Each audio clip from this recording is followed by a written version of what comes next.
desde cedo com sucesso escolar. Talvez você se lembre de que há casos de estudantes indisciplinados que se tornaram homens de valor. Existem, sim, aqueles que, procurando conhecer-se, conseguiram, em ocasião oportuna, a recuperação do tempo perdido. Mas são exceções. Todo êxito é o resultado de esforço, todo esforço é vontade posta em ação. Muita segurança material significa um alçapão dourado à espera de uma presa que se chama mediocridade. Compenetre-se de que o valor do homem não está na profissão que escolheu, mas na maneira por que a realiza. Antes de optar pela carreira, examine-se bem. Vocação, meu caro, é apelo que leva o indivíduo a tirar de si mesmo riquezas para oferecê-las a outrem. E o êxito da realização estará no rumo que tomarem os que as receberam. No exercício da profissão, procure, antes de tudo, amá-la, porque o importante é o amor com que a pessoa marca a vida. Entre os muitos problemas sugeridos pelo amor, destaca-se o do conhecimento da verdade. Somente ele lhe dará forças para distinguir o impulso instintivo e submetê-lo ao dever. Somente ele engendrará a conquista da liberdade tão difícil de ser compreendida e conquistada pela juventude. Alguém pode considerar-se livre, quando houver contradições na maneira de pensar e agir? Conquistar liberdade é bastar-se por si mesmo. Procure situar sua vida neste maravilhoso triângulo: liberdade, amor e verdade. Viva sob o signo de um ideal e lute por ele. Procure, por si mesmo, no cotidiano, o caminho que leva a um mundo melhor. Os atalhos aparecem através da educação e comunicação, das relações com o trabalho. Se você, até hoje, não ouviu palavras como essas, que resultam de uma longa experiência aliada a um forte desejo de ajudar, procure refletir bem sobre tudo o que acaba de ler. Reúna suas forças com tanta vontade e lealdade que sejam capazes de levá-lo a um fim digno, o único que vale a pena neste mundo. A mocidade lhe reserva um potencial de energia. Aproveite-a enquanto é tempo. Não se deixe dominar pelas fraquezas morais capazes de arrastá-lo. Para onde? O adolescente. O adolescente, dispondo de meios de adulto, deseja ser tratado como tal, mas é ainda uma criança, magoa-se constantemente e comete infantilidades. Atravessa uma fase complexa que o torna confuso e chega mesmo a confundir certos pais. Mas afirmar que dispõe de meios de adulto não significa que possa utilizar-se deles. Para tanto, precisa de maturidade. Esta é a nobre e espinhosa missão do educador: ajudá-lo a atingir maturidade em tudo, no comportamento, na inteligência e sensibilidade. Diante de si, tem os pais um indivíduo quase adulto, mas continuam a tratá-lo como criança. Esse é o grande erro. Toda contribuição que o ajude a conquistar personalidade será aceita, desde que os elementos sejam utilizados na ocasião oportuna, quando deseja ou tem necessidade deles. É o momento maravilhoso da técnica educativa: auxiliar quem procura situar-se como adulto. Uma resposta adequada vale mais que conselhos, castigos, máximas consecutivas, não por serem prejudiciais, mas por estarem inadequados à natureza do adolescente. Quem orienta um adolescente deve usar da palavra como meio de comunicação de um espírito a outro, o que significa ser sincero para colher proveito. Sacrifícios inábeis não ajudam, mas conduzem a resultados imprevisíveis. A tirania anula o senso de responsabilidade. Coagido, o jovem reúne todas as forças interiores para fugir ao domínio, contrariando os que o cercam e que, embora inconscientemente, o impedem de atingir a autonomia para a qual o impele uma força natural, a do desenvolvimento. Maturidade no comportamento corresponde ao sentido de autonomia que se não deve confundir com liberdade de fazer o que quiser, mas possibilidade de seguir uma lei, um regulamento por si mesmo. O que possa parecer à primeira vista a desobediência é uma atitude de ensaio para a conquista de individualidade. O jovem quer ser adulto e, por isso, Não suporta imposições nem castigos aplicáveis às crianças. Renega sermões, mas precisa de ajuda. Não deve, pois, ser abandonado. Tem necessidade de alguém que o compreenda, que mantenha consigo um profundo contato de espiritualidade, sensibilidade e afeição, o que não representa a abdicação de autoridade. Deixar-lhe a responsabilidade do próprio comportamento é o caminho a seguir. Nem a conversa de igual para igual será terapêutica. Não se acredite que o adolescente rejeite qualquer auxílio, mas creia-se que esteja de acordo com as leis espirituais. Os princípios que partem dos que o cercam não serão subentendidos, se forem vividos. Será tão difícil organizar a vida familiar de um modo tão fecundo que dirija às boas iniciativas. Exigir do adolescente confidência incondicional é tirar-lhe o direito de raciocinar, de fazer algo por conta própria. Exige-se da criança que conte tudo, mas com o adolescente será melhor não fazer disso uma obrigação, para não sugerir mentira. Respeitando-lhe os segredos, consegue-se conhecê-los com maior facilidade, desde que se não faça disso um artifício velhaco. Uma intimidade excessiva entre um dos pais e o adolescente exclui dos dois a possibilidade de uma vida pessoal, símbolo de maturidade. A evolução do espírito se processa gradualmente. Qualquer obstáculo a essa evolução, da infância à adolescência, é prejudicial, pois fixa uma fase difícil de ser ultrapassada.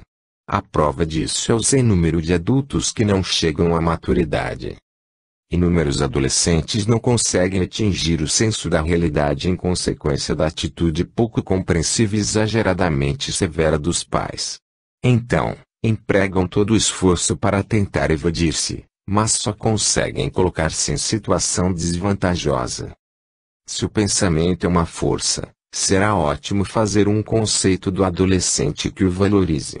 Proclamar-lhe os defeitos, embora com a intenção de corrigi-lo, é obter exatamente o que se não deseja.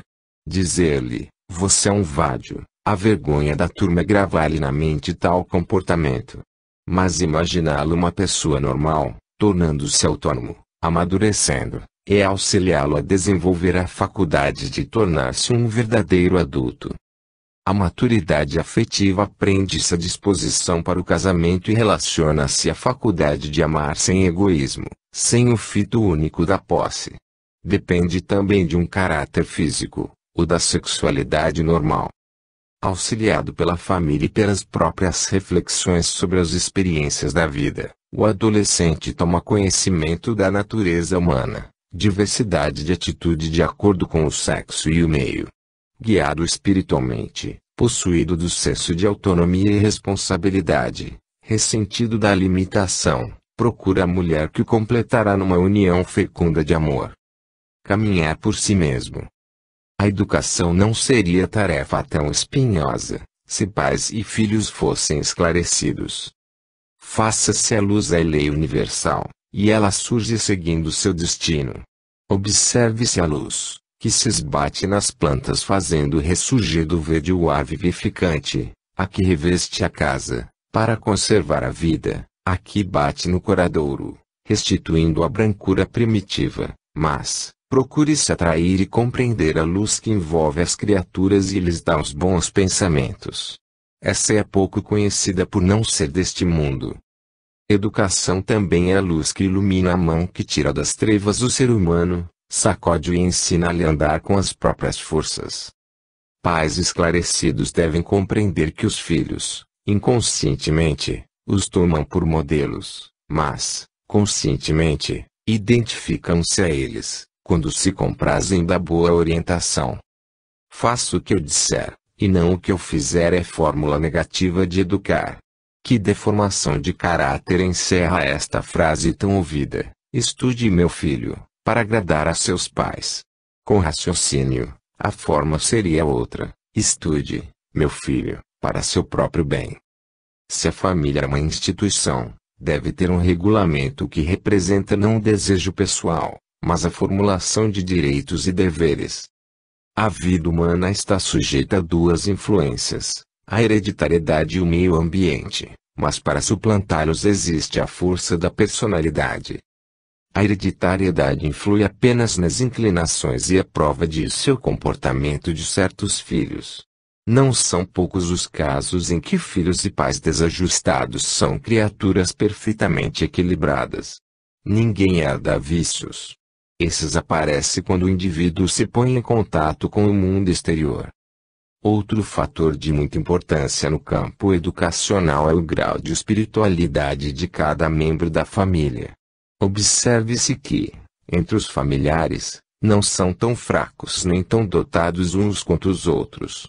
Mas, o corretivo é a educação que faz do educador conseguir arrancar de cada vício o germe da virtude. Pensando bem, tudo no universo deve manter-se em equilíbrio. A avareza nada mais é que a hipertrofia da economia, assim como a desobediência pode ser, em certos casos, a afirmativa de personalidade. O papel dos educadores nunca será o de anular os defeitos por meio de conflitos, nem considerá-los males incuráveis ou congênitos. O mal não está no indivíduo, mas na maneira de educá-lo. Quando é grande a desproporção entre o que pode produzir a criança ou adolescente em relação ao que se solicita, surge o espírito de oposição, o educando se revolta, perturba-se, torna-se incapaz de compreender os sacrifícios que lhe pedem em favor dos fins que lhe escapam. Mas, diante desse triste cenário, não esmoreçam os pais, porque o perigo está na proliferação dos defeitos e consequentemente no avassalamento. A principal preocupação dos pais deve ser o aproveitamento das possibilidades de cada filho, fazendo da casa um pequeno mundo que anima, não desencoraja, eleva, não perverte, ampara, não abandona. O método a seguir será o de ensinar antes de exigir, obediência, conhecimento da verdade, o sentido do dever e do comportamento cotidiano. Num mundo assim, os filhos serão felizes porque aí respirarão uma atmosfera de amor, compreensão e trabalho. Não assistirão aos tristes espetáculos dos pais a brigarem diante deles, não ganharão brinquedos que representem destruição, nem assistirão a filmes impróprios à idade. Mas, para tanto, é indispensável a presença dos pais e principalmente da mãe. Se a educação não se processar em tais moldes, a família estará concorrendo para aumentar a legião dos que, não sabendo lutar com as próprias forças, tornam-se suicidas, criminosos ou mendigos. Palavras a uma jovem. Nesse mar agitado, a vida de hoje, não é muito fácil o encontro entre nós. Aproveito a oportunidade para dirigir-lhe palavras que espero serem uma fonte de esclarecimento. Não pense que vem, a baila, frase como esta. No meu tempo, o noivo não tinha liberdade de sentar-se ao lado da eleita. Nada disso. O mundo não para e o progresso também. Meu tempo está muito longe do seu, o que não impede que, juntas, procuremos entendê-lo. Agora, tudo é comum, esporte, estudo e trabalho. Acabou-se o tempo da separação de moças e rapazes por um tabique. A própria vivência moderna provoca, a cada instante, ocasiões de encontro. Nenhum mal haverá nisso, se procurarem o verdadeiro sentido de tal aspecto. Tudo, na vida, tem seu lado bom, mas também o mal. Sendo o homem e a mulher duas metades diferentes, mas complementares, devem mesmo viver juntos. Completando-se é que se entendem. Só assim formarão outro mundo mais feliz do que este. O homem possui inteligência diferente da mulher. De um modo geral, esta é intuitiva, aquele, intelectual. Enquanto o homem raciocina, a mulher sente. Mas sensibilidade e raciocínio são caminhos que levam à posse da verdade.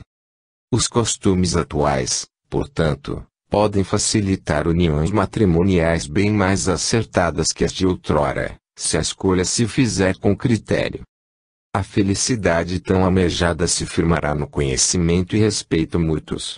Uma clarividência anterior ao casamento evitará surpresas desagradáveis. Conhecendo, em solteira, a psicologia masculina, A jovem não sonhará com um príncipe encantado que partilhe de todas as nuances de sua sensibilidade e, depois de casada, não se julgará infeliz.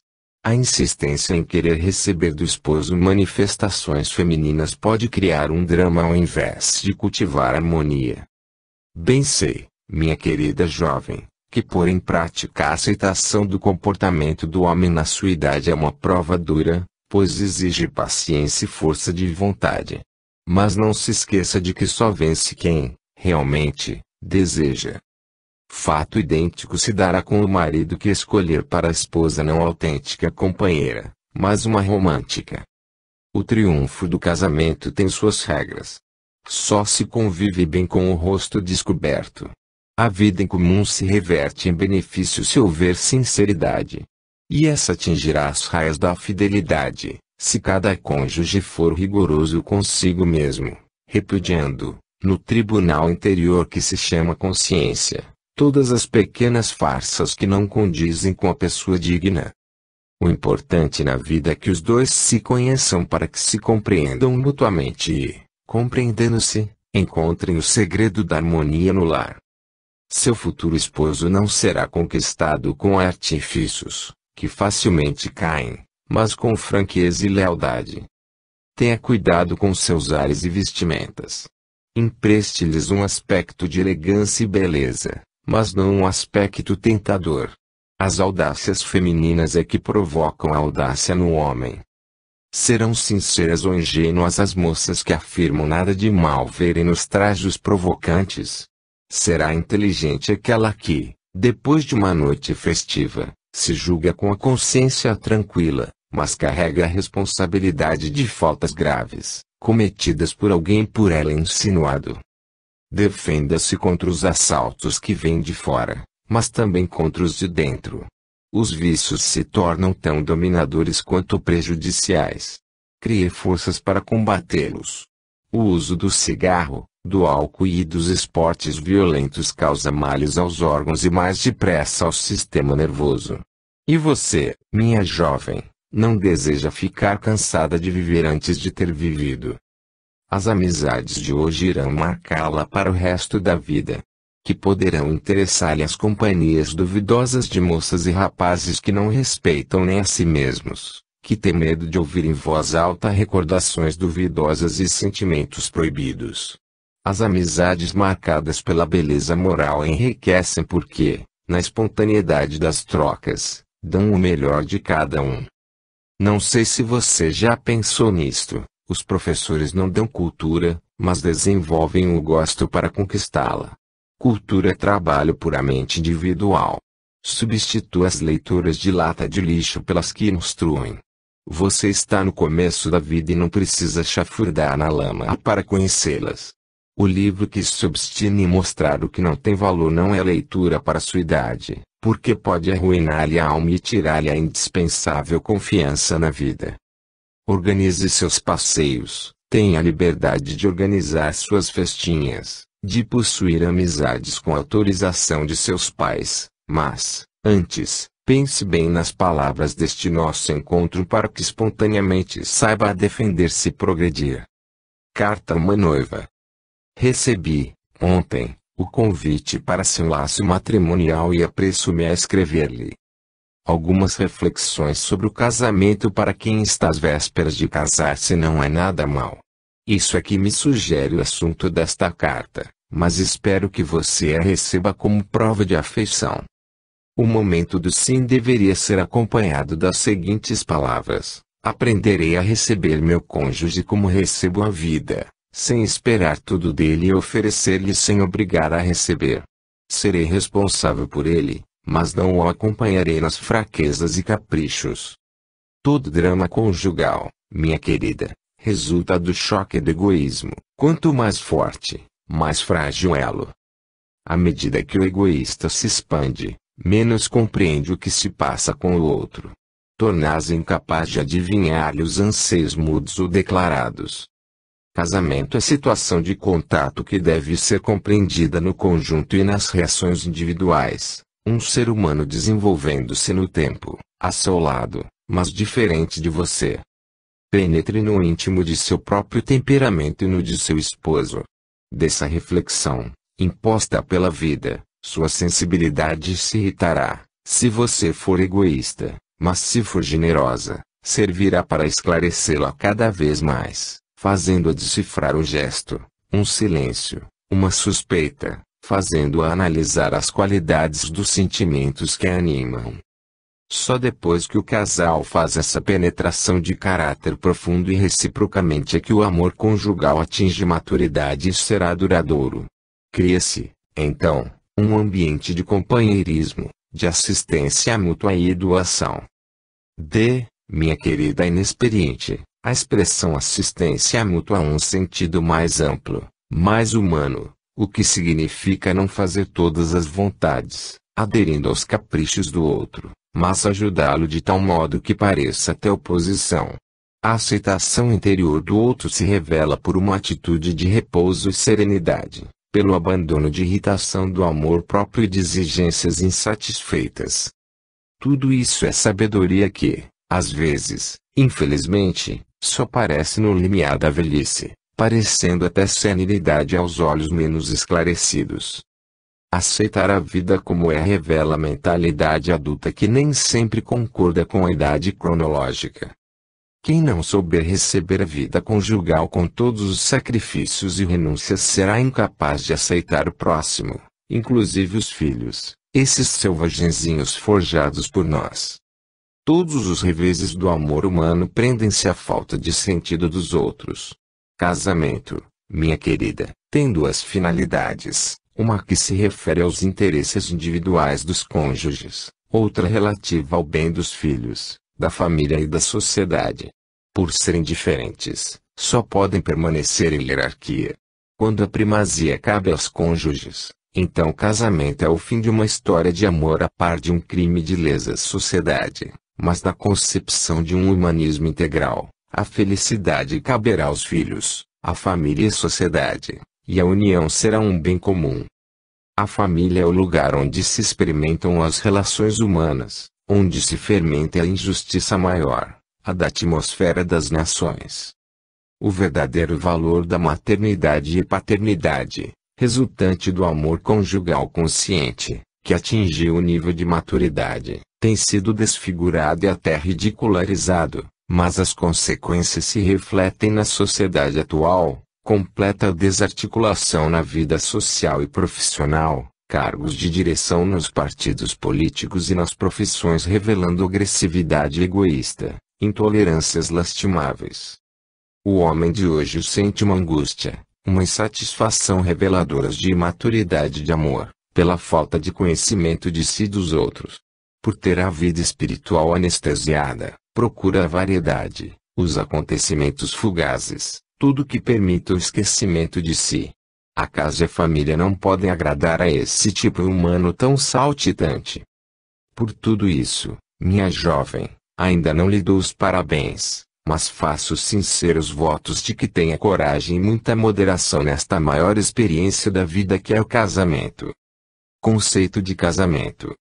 Quem pensa não casa é adágio que não tem significação para a pessoa esclarecida. O indivíduo que procura compreender-se e adquirir conhecimentos sobre a ciência da vida e projetá-los em outro não escolherá a esmo. A atração espontânea e durável só existe entre dois seres que tenham afinidades, embora situados em planos diferentes. O casamento cria entre dois seres não só laços biológicos como espirituais. Cada cônjuge, sem ferir individualidade e autonomia, forma no outro, com o acréscimo que lhe oferece, uma pessoa humana completa, com maior personalidade. Unir-se a uma pessoa pelo matrimônio é fazer penetrar em si nela uma nova forma de sentir, agir e realizar. No ser total, marido e mulher, surgirão novos hábitos, diferentes reações psicológicas. É uma verdadeira integração que apresenta maiores ou menores dificuldades, crises e conflitos parcial ou totalmente superados por um constante esforço e boa vontade. E não é em pouco tempo e sem paciência e perseverança que se processa a fusão de duas individualidades. Esse longo esforço de duas pessoas, conservando uma consciência cada vez mais lúcida, é que firma o amor conjugal. O casamento constitui uma nova e importante experiência da vida. Mas a vida representa uma série de situações mais ou menos complexas que exigem dos seres humanos dominação serena e consciente. Conclui-se, então, que o matrimônio concorre para a evolução do espírito na sua passagem pela Terra. Individualidade é a maneira pela qual se molda uma experiência, e os sentidos, embora deficientes, fixam na alma as impressões recebidas, as quais ficam retidas na memória. Integram-se ao ser, dando-lhe a consciência do que é. Corpo e espírito estão, pois, intimamente ligados do começo ao fim da existência terrena. E vão passando por transformações, fases de desenvolvimento até formar a personalidade real e consciente. Somente essa união de corpo e espírito com uma única consciência é capaz de criar a pessoa humana. Se a matéria é um reflexo do espírito, a união conjugal se torna sólida quando existe uma atração em que se ligam indissoluvelmente os elementos carnal e espiritual. A admiração por uma pessoa virtuosa e inteligente não será amor se não houver o desejo de unir-se a ela, o prazer que lhe causa olhar o rosto, ouvir o timbre de sua voz, a forma do corpo e até a sua maneira de trajar-se. Mas também será impossível união sem que haja confidências, oferecimento do que possui cada um de seu íntimo, sensibilidade, pensamento, vida interior. Havendo apenas exaltação física, os laços matrimoniais serão frouxos e não impedirão que dois seres voltem à vida solitária. Quem se casa rompe com a liberdade individual, mas diz adeus à solidão. Não pode haver momento mais solene e importante na vida que o do casamento. A assinatura do ato é uma palavra fecunda, porque representa o momento em que dois seres se unem para dar vida a um terceiro. É uma palavra empenhada de duas vidas que se integram para, com nova personalidade, ocupar importante papel no destino do mundo. Longe de constituir um passatempo sexual, sentimental ou social, é o compromisso de um plano para a nova forma de vida humana, constituída de duas individualidades de sexos diferentes. A partir desse momento, o casal não mais poderá ser encarado separadamente. Não mais se separará, sem graves prejuízos. Conservará um estado de espírito adulto, vontade de criar, senso de responsabilidade e esforço, associados à aceitação de sofrimento e sacrifício inevitáveis, mas fecundos. Harmonia conjugal. O casamento, tão útil ao homem e à mulher quanto à sociedade, deve ser um recíproco dar e receber de valores e sacrifícios. Algumas inabilidades, embora inconscientes, são, muitas vezes, motivos de fracassos na união tão necessária à vida em comum. Casamento deve ser palavra de honra empenhada por duas vidas que se propõem caminhar lado a lado, levando à frente resistência e perseverança, deixando atrás egoísmo. Na união de esposos, relacionam-se intimamente amor e liberdade. Ambos se acham em mútua dependência, mas uma coisa é liberdade para o indivíduo isolado, outra para o casal. Pensar em liberdade, tendo em vista apenas o eu, é puro egoísmo. A cada um dos cônjuges, refletindo bem sobre as exigências da vida em comum, compete traçar, livremente, os limites da própria autonomia. Casamento só é laço indissolúvel quando os dois cônjuges colocam, acima dos interesses pessoais, um bem comum, o dos filhos. Para casar, não basta a mulher entender de tarefas domésticas nem ao homem ocupar cargos de destaque. É necessário que ambos possuam coragem para vencer os obstáculos e educação para se respeitarem mutuamente. Pela educação se consegue, progressivamente, inibição de tendências agressivas e depressivas através de grande esforço moral. Trocas de palavras pesadas deixam cicatrizes que dificilmente se apagam, julgamentos injuriosos e perguntas humilhantes degeneram em conflitos. A harmonia afetiva entre os pais é tão importante na educação da prole, que deve ser cultivada mesmo à custa de sacrifício. Os choques e atritos dos filhos, da infância à adolescência, são frutos da desarmonia dos pais. Se esses pensassem na influência que, unidos, exercem sobre a segurança dos filhos, certamente reagiriam contra a mania da época de resolver os menores casos domésticos pela separação dos cônjuges. Impõe-se que marido e mulher se compreendam reciprocamente, evitando assim a separação de corpos, mas principalmente a de almas. Esta pode eludir os outros, não os filhos, que são os primeiros a perceber as fendas do edifício que vai ruir. Mesmo que, com os pais separados, a criança tenha o amor isolado de cada um, faltar-lhe-á sempre a presença dos dois que concorrerá para seu harmônico desenvolvimento. Nos lares bem formados, esta é a lei fundamental: paz na ordem. Se os filhos não encontram acordo entre os pais, procuram conquistá-la por si, criando-a por conta própria, o que, na maioria dos casos, é processo falso e perigoso. Muito difere a vivência dos noivos da dos casados. Entre os primeiros, há uma forte atração afetiva, cheia de esperanças e ilusões. Esse sentimento, porém, vai morrendo com o casamento, mas, em compensação, vai sendo substituído por outro repleto de generosidade. Educação é a atividade permanente, que acompanha o homem até a morte. Eduquem-se, pois, os pais no sentido de tornar o lar um verdadeiro centro de atração da família, aproveitando todas as oportunidades. O diálogo entre marido e mulher, entre pais e filhos, tão importante, deve ser útil e agradável. A hora das refeições é uma das boas oportunidades e será sempre um momento propício à recreação, mas nunca aos sermões, às censuras e discussões. Mau humor e silêncios sombrios podem abrir úlceras no estômago e feridas na alma. Não passa despercebido às pessoas observadoras que é muito comum a mulher colocar o comportamento materno à frente do comportamento conjugal. Fato oposto se nota em relação ao homem. É uma questão de sexo, mas tal divergência não constituirá um problema se houver habilidade e compreensão, principalmente por parte da esposa. A principal preocupação dos pais deve ser a assistência aos filhos, cujo organismo moral necessita da proteção deles a fim de enfrentar o mundo lá fora. Seguros da atmosfera sadia que respiram em casa, os filhos sentem que há, a seu dispor, um lugar que lhes pertence por direito. Nada temem porque têm a certeza de não serem expulsos e a segurança de não serem abandonados. Beneficiam-se desses triunfos que são suficientes para que possam experimentar as próprias forças e ir formando a personalidade. É a experiência social, mas ainda existe outra bem séria, a que leva o adolescente a afirmar-se numa atitude masculina ou feminina diante da vida. Os exemplos conjugados do pai e da mãe conduzirão ao êxito tal experiência que se baseia na educação do sentimento.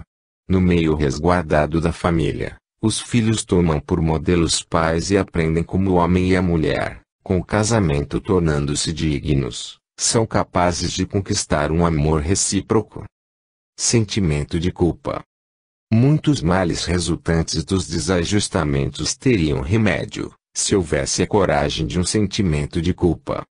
Se o homem é um ser moral e vive num ambiente ético, todos os seus atos devem ter um índice de valor positivo ou negativo cujas consequências variam na razão direta. O adulto com senso de responsabilidade se impõe deveres e cumpre-os por mais insignificantes que sejam, não procura inocentar as faltas com motivos fúteis, não mente aos outros nem a si mesmo, não graceja com coisas sérias.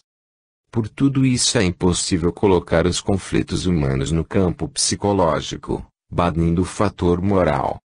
O indivíduo só não assume a responsabilidade de seus desacertos nos casos dolorosos de ausência de sanidade mental. Pouco adiantam os conselhos do psiquiatra, se o paciente não compreender que, despido de virtualidades, atrairá como um imã soluções erradas para seus problemas. É difícil, não resta a menor dúvida, alcançar, numa situação embaraçosa, sentimentos nobres. Vive o homem numa densa atmosfera de vaidade e egoísmo proveniente de uma falsa educação de vários séculos.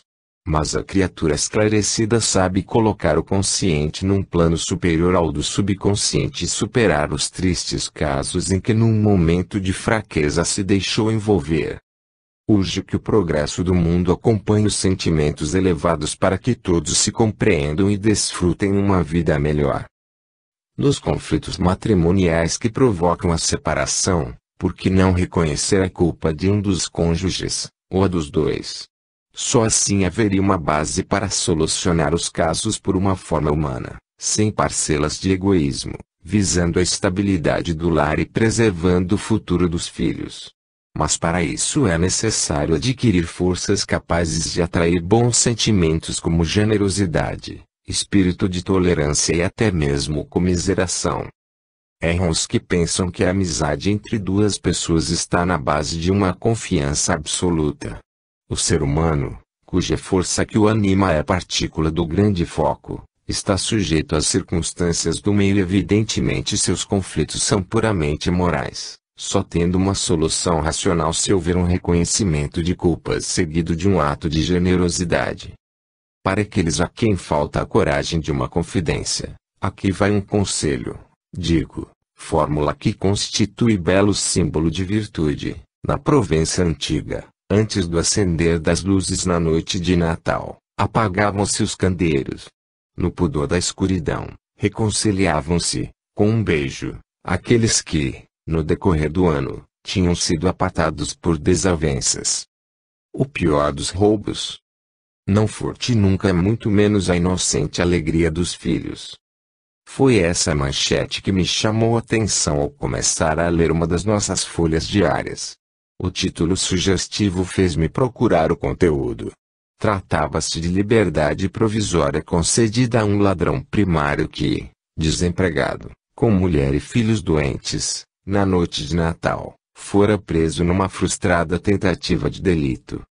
Admirei a atitude digna do juiz da 8ª Vara Criminal que, ao conceder a liberdade condicional, num gesto de respeito à pessoa humana, exortava ao trabalho honesto e à maneira correta de conduzir-se. Analisei, com tristeza, o calvário que deve ser a vida de um homem que, acossado pelo sofrimento resultante naturalmente de erros cometidos e vícios, chega a tal ponto de penúria, que impelido ao crime. É evidente que a vida tem fases que se apresentam adversas, com sérios problemas, mas há, também, para resolvê-los o raciocínio ao serviço da vontade.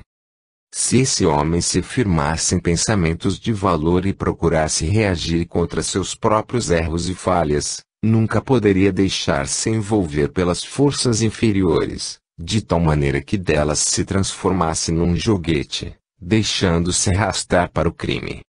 Possui o homem uma poderosa arma que se chama livre-arbítrio, para lutar contra seus próprios defeitos e impulsos. Se for capaz de vencê-los, a vitória lhe proporcionará o aprimoramento do caráter, mas, se fracassar na luta, terá como consequência o livre-arbítrio transformado em mero temperamento. Será um temperamental e a vida se tornará difícil para si e para os que com ele convivem. Durante o sono, o espírito se religa às forças superiores para refazer-se e tornar-se forte. É necessário, por isso, que as horas do sono sejam precedidas de pazes feitas no meio ambiente. Refeito durante a noite, através de um sono tranquilo, despertará cheio de simpatia para com a vida. Ao contrário, uma atmosfera carregada de silêncios e desavenças gera um ambiente de indiferença ou represália, o que constitui má contribuição para uma vida eficiente e salutar. Nossas falhas não são irremovíveis como as das pedras preciosas, pois resultam da má adaptação ao meio e por isso, quando as coisas não correm bem, a melhor atitude, honesta e corajosa, é observar os próprios defeitos, procurar corrigi-los sem olhar os alheios. A liberdade concedida a esse ladrão primário foi também uma advertência aos chefes de família que julgam que dão tudo quando apenas dão alimento. Existem duas coisas de inestimável valor que os pais devem oferecer aos filhos: a felicidade de um lar bem organizado com disciplina, respeito, amor e trabalho, e alegria resultante dessa organização. Um direito, porém, não lhes assiste, o de envergonhar os filhos com uma vida irregular. Aos pais, compete-lhes a grande responsabilidade da manutenção econômica e moral do lar para preparar o futuro dos filhos, não um futuro remoto, mas o que se inicia no presente, porque hoje ainda é tempo de remediar o mal. A sentença desse juiz, além de uma bela lição a um pai criminoso, que acabava de ser punido, foi também uma advertência a muitos pais criminosos que vivem impunes. Desses, os piores são os que, ao abandonarem o lar, pretendendo ludibriar os outros com falsas justificativas, que não conseguem inocentá-los do monstruoso crime, o de roubar a alegria dos filhos. Falsos valores. É doloroso assistir, atualmente, na civilização das massas, a angústia que sofrem os jovens com a destruição de seus autênticos valores. Por ignorarem a própria estrutura, deixam-se fascinar, com facilidade, pelas aparências. Condenam a mediocridade principalmente nos pais, têm o estado mórbido da grandeza, mas não se aguentam nas alturas, ostentam autossuficiência, mas precisam do apoio dos adultos, refugiam-se no sonho e procuram prazeres que despertem fortes sensações. Com tal procedimento, embolam as nobres qualidades do espírito. Toda pessoa possui, por uma tendência natural, a noção de valor. Essa noção, porém, é, muitas vezes, deturpada por ser uma consequência da vida que leva cada indivíduo. O interesse por uma necessidade profunda é o que se chama valor, quer se trate de ideia ou realização, objeto ou pessoa. Conhecer as vantagens e os perigos que encerra o valor, ter capacidade de escolher pela exigência superior ou pelo contentamento de um capricho é a grande luta entre o valor positivo e o negativo, é a grande luta em que se debatem os jovens. Gostam exageradamente da música, da dança, do espetáculo e do esporte, mas desperdiçam não só o tempo como o dinheiro e a saúde. Não se conformam com a hipocrisia dos outros, mas mentem, dissimulam e são infiéis aos compromissos. Será possível assentar um plano de vida com tais reações? Selecionar os valores positivos depois de ter conhecimento do verdadeiro significado da vida, torna-se difícil para os adolescentes, visto o estado de anarquia em que se encontra a sociedade. Cumpre aos educadores, pais e mestres, a penosa tarefa de orientá-los, explicar-lhes que força e matéria são os elementos componentes de todo o indivíduo, que a força é o espírito e a matéria, corpo, que é necessário que haja um entrosamento entre os valores espirituais e os materiais para que a vida transcorra equilibrada. Digam-lhes que os valores espirituais se referem ao bem, ao belo, à perfeição, aos ideais, os materiais, aos hábitos e aos lazeres. Façam-nos entender que a vida de cada um é decorrente da direção que dá aos valores positivos ou negativos. Procurem ensinar-lhes que todo indivíduo é uma partícula do grande foco, vida do universo, e, por isso, devem regular a vida numa escala ascendente de valores para atingir a perfeição. Partindo desses princípios, não mais viverão os jovens às tontas e compreenderão para que nasceram e por que sofrem, sentirão que é o melhor esforço que vale tudo. Dos valores materiais, o dinheiro é o mais subvertido. O modo por que são providos os filhos, de brinquedos, guloseimas, roupas, material escolar e diversões bem mostra a mentalidade errada em relação ao emprego do dinheiro. Vendo-se satisfeitos em todos os caprichos, não encontrando sanções para seus estragos ou perdas, só poderão os filhos tornar-se esbanjadores. Se é triste ver tanta mocinha pobre gastar vultosas quantias com os bailes de formatura, mais triste ainda é ouvir estas palavras, quando alguém lhe pergunta se o pai pode gastar tanto, o problema é dele. Arrepia ver a influência que exercem os crediários, tão sedutores no ato da compra, mas implacáveis na cobrança. Torna-se necessária uma vivência de economia para dar valor ao dinheiro. devem os filhos ter conhecimento dos esforços empregados na manutenção do lar. Uma boa conversa sobre as horas diárias que o pai gasta no trabalho, a economia feita pela mãe, quando procura, com rara habilidade, executar um trabalho que seria bem pago a um estranho, tudo isso terá ótimo efeito. O trabalho remunerado num ofício, durante as férias, será um bom remédio para curar o esbanjamento juvenil. Merecer o que se pede deve ser a grande preocupação dos pais a fim de despertar nos filhos o sentido do valor. A noção do bom emprego do tempo é outro valor somente conquistado à custa de um treinamento esclarecedor. O grande alcance está no ajudar a agir a fim de pôr um anteparo à angústia do tédio. Despertar na família as alegrias da realização, o valor da responsabilidade, vale mais que supervisionar, hora por hora, o emprego do tempo. É, principalmente, na adolescência que a honestidade apura-se ou deteriora-se, pois a conduta depende das influências do meio em que se vive. Cumpre realizar uma educação específica, não só no lar, mas também através da convivência em sociedade. Direitos e deveres. Se houvesse uma noção bem clara de direito e dever, a vida se tornaria melhor. Atualmente, todos gritam pelos direitos, mas esquecem os deveres, sem que haja uma reação para coibir tal desequilíbrio. Os desajustes, quer em sociedade ou família, resultam, quase sempre, da falta do cumprimento dos deveres ou abuso dos direitos.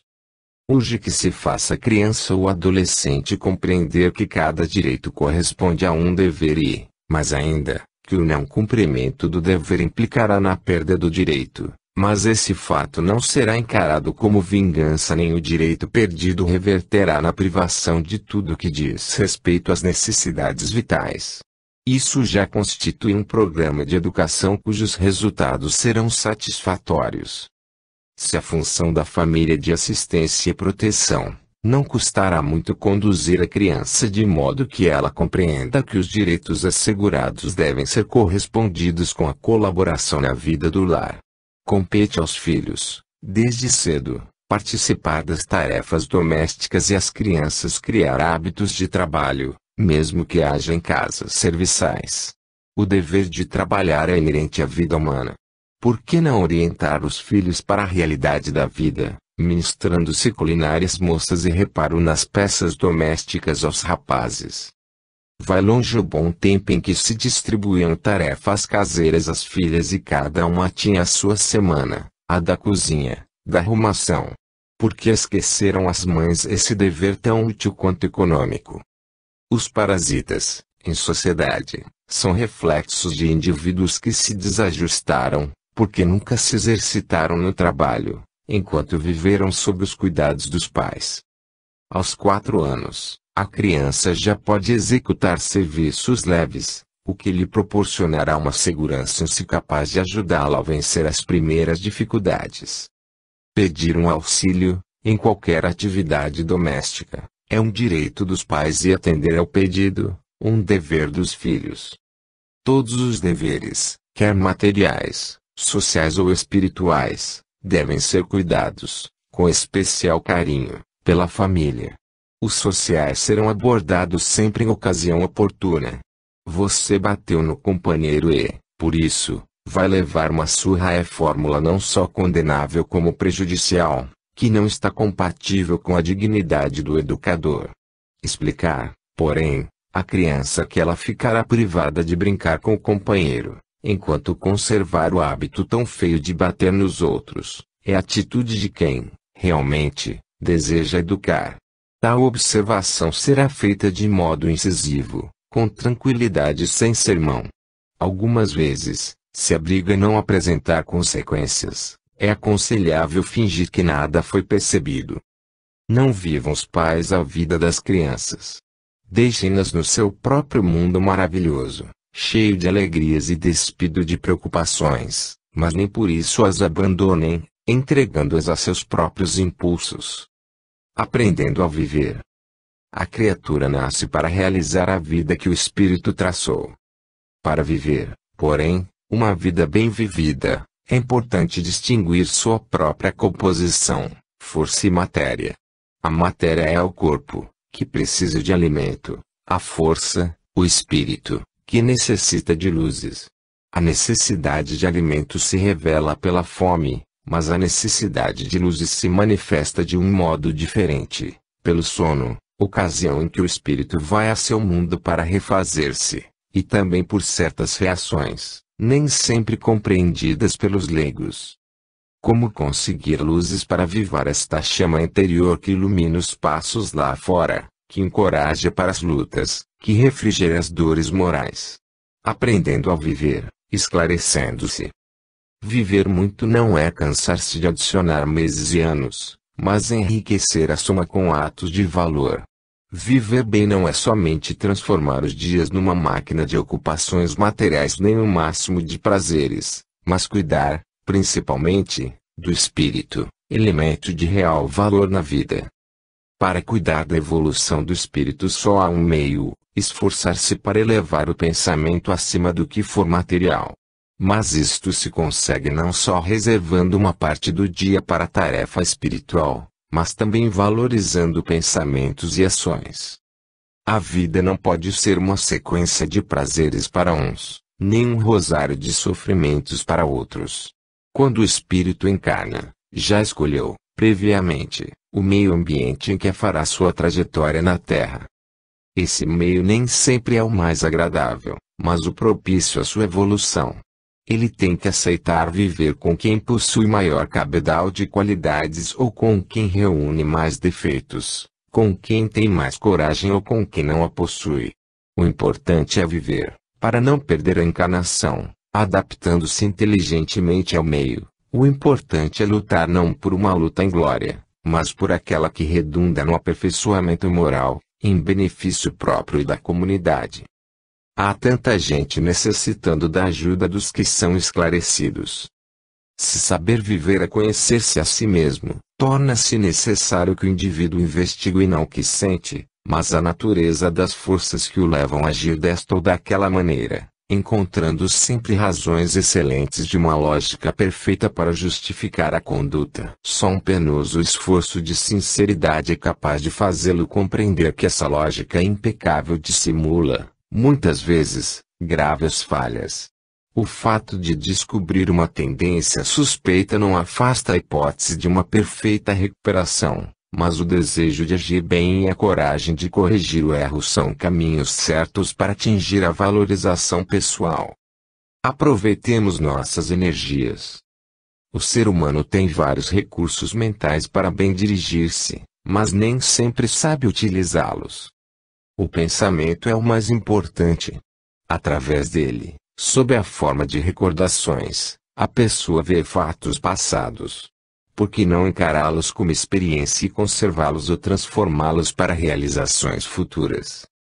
Para isso, entretanto, é preciso ter vontade. É importante saber que o desejo de realizar alguma coisa é uma força e, como tal, não desaparece e deve ser aproveitada. As grandes descobertas científicas, que bem provam a evidência dessa afirmativa, nada mais são que uma vontade forte e persistente a dirigir a inteligência. Uma vontade não satisfeita é capaz de alterar o caráter. Inúmeras são as pessoas que, por não realizarem a vocação, desajustam-se para o resto da vida, se não tiverem a clarividência de pôr em ação a individualidade, superando a situação. Não podendo realizar muitos de seus próprios desejos, cada um acumula uma grande soma de energia que aproveita de um modo consciente ou inconsciente, de um modo criterioso ou insensato. As ideias surgem sob o impulso das emoções, que são forças poderosas. Sem elas, a criatura não poderá sobreviver, não encontrará beleza na vida, não terá alegria de viver, mas também, sob seu domínio é capaz de praticar o bem ou o mal. Urge, então, que sejam sempre guiadas pelo pensamento, através do raciocínio. O mundo terra é um presídio onde o espírito se recupera e, por isso, a vida humana está eivada de sofrimento, fracasso e desilusões. Provocam emoções que, não podendo parar por serem forças, devem ser desviadas por qualquer atividade. Quando não se exteriorizam, penetram em nosso íntimo através dos diferentes órgãos, produzindo as enfermidades do corpo e da alma.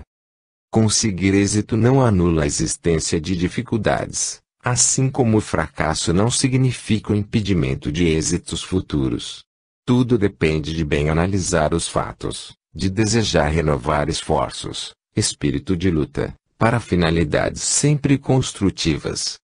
Seja o sofrimento uma escola para estímulo da inteligência, para fomentação da coragem, para boas e eficientes realizações.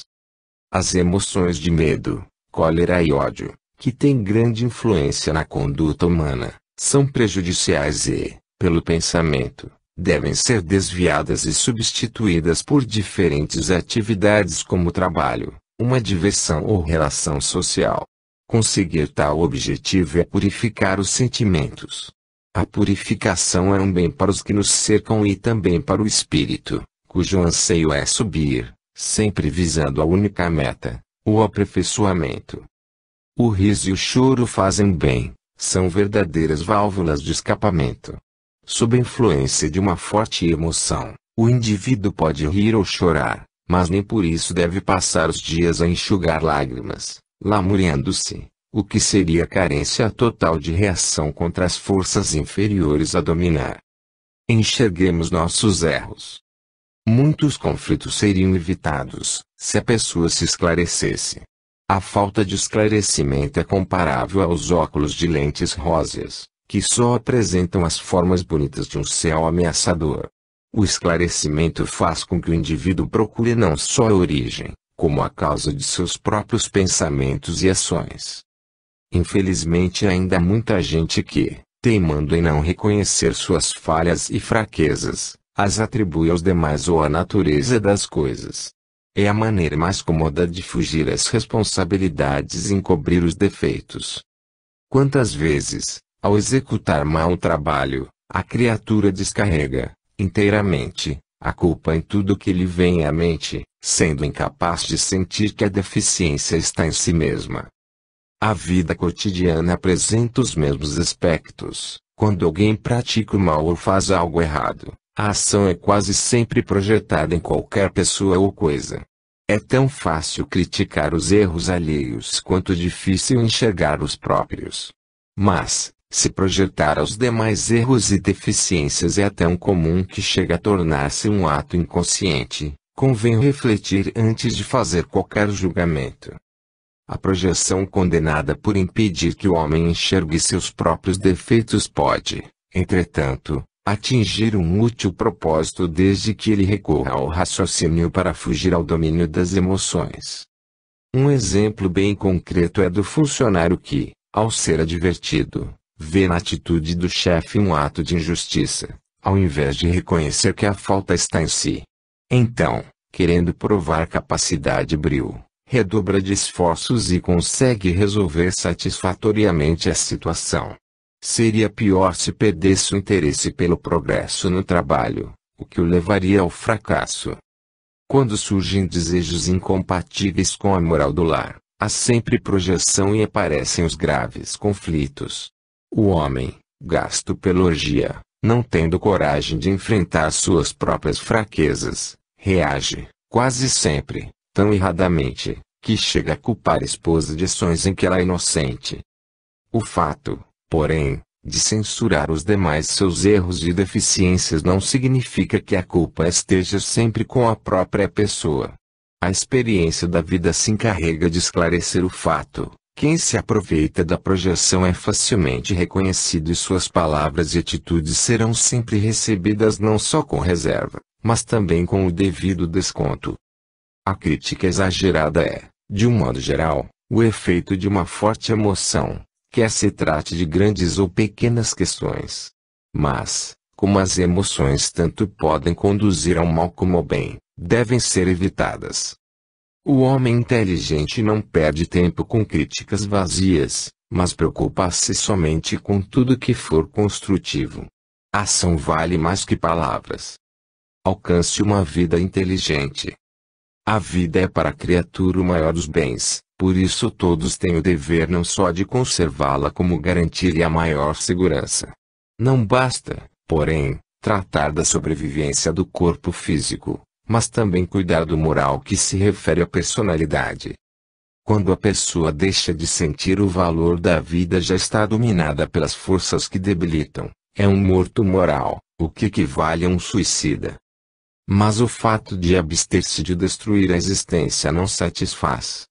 É necessário torná-la